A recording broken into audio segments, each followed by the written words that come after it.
Assalamualaikum warahmatullahi wabarakatuh. Perkenalkan, nama saya Desfitra dari kelas 3A dengan NPM 03711904. Saya Putra Hugo Harentiko, NPM 0371119127. Nama saya Rida Lugano Utari dengan NPM 0371190119. Nama saya Rana Amelia Putri dari kelas 3A, NPM saya 037119020. Saya Fani dengan NPM 03711903. Metode ilmiah merupakan suatu cara sistematis yang digunakan oleh para ilmuwan dalam menemukan atau mencari jawaban atas permasalahan yang dihadapi dalam penelitian. Penelitian sendiri merupakan suatu usaha untuk menemukan, mengembangkan, dan menguji kebenaran dalam pengetahuan yang dilakukan dengan menggunakan metode ilmiah. Unsur-unsur metode ilmiah terdiri atas 5 dasar. Yang pertama, karakterisasi. Karakterisasi identifikasi sifat-sifat utama yang relevan milik subjek yang diteliti dengan pengamatan dan pengukuran. Yang kedua, hipotesis. Dugaan teoritis sementara yang menjelaskan hasil pengukuran. Yang ketiga, prediksi, deduksi, logis, dan hipotesis. Yang keempat, eksperimen, pengujian atas hubungan karakterisasi dengan prediksi dan hipotesis. Yang kelima, evaluasi dan pengulangan penilaian atas ketetapan hipotesis dan prediksi berdasar hasil yang didapat saat eksperimen dan pengulangan pada tahap-tahap tertentu apabila tidak didapatkan hasil yang sesuai. Apa itu kriteria-kriteria metode ilmiah? Metode ilmiah itu harus berdasarkan fakta, karena dalam penelitian dan pengambilan kesimpulan harus didasari oleh fakta, bukan melainkan dengan opini-opini para ahli saja. Bebas dari prasangka. Saat melakukan eksperimen, peneliti tidak boleh memiliki prasangka.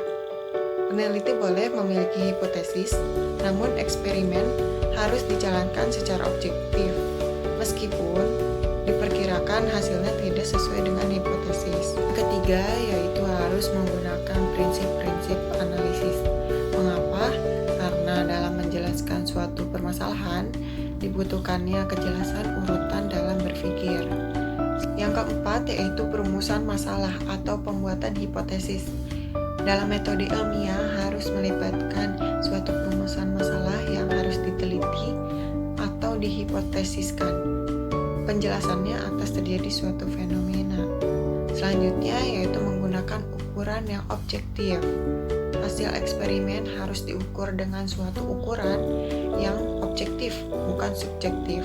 Hal ini ditunjukkan agar setiap hasil eksperimen dapat dipahami dengan mudah oleh setiap orang.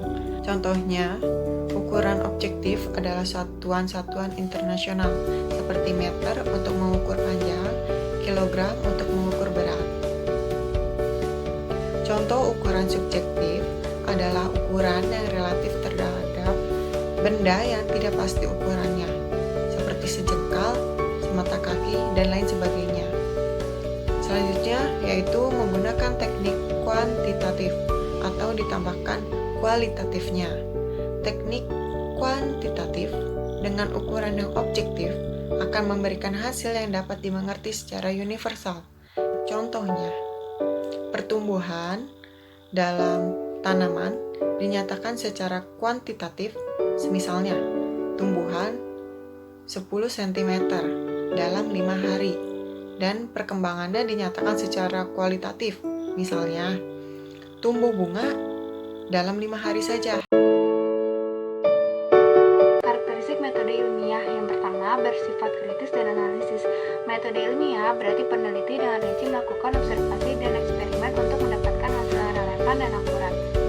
Yang kedua bersifat logis. Metode ilmiah berarti langkah-langkah yang dilakukan peneliti dapat dijelaskan dengan logis, bukan berdasarkan firasat atau hal lain yang tidak dapat dijelaskan secara logika. Yang ketiga, bersifat objektif. Hasil-hasil yang didapat harus merupakan hasil yang objektif, artinya hasil itu tidak eksklusif, hanya bisa dilakukan oleh peneliti dan bukan merupakan hasil rekayasa. Yang keempat, bersifat empiris. Hasil didapat dari kejadian nyata yang benar-benar terjadi, bukan karangan atau berbasis hanya dari opini sendiri atau orang lain. Yang kelima, bersifat konseptual.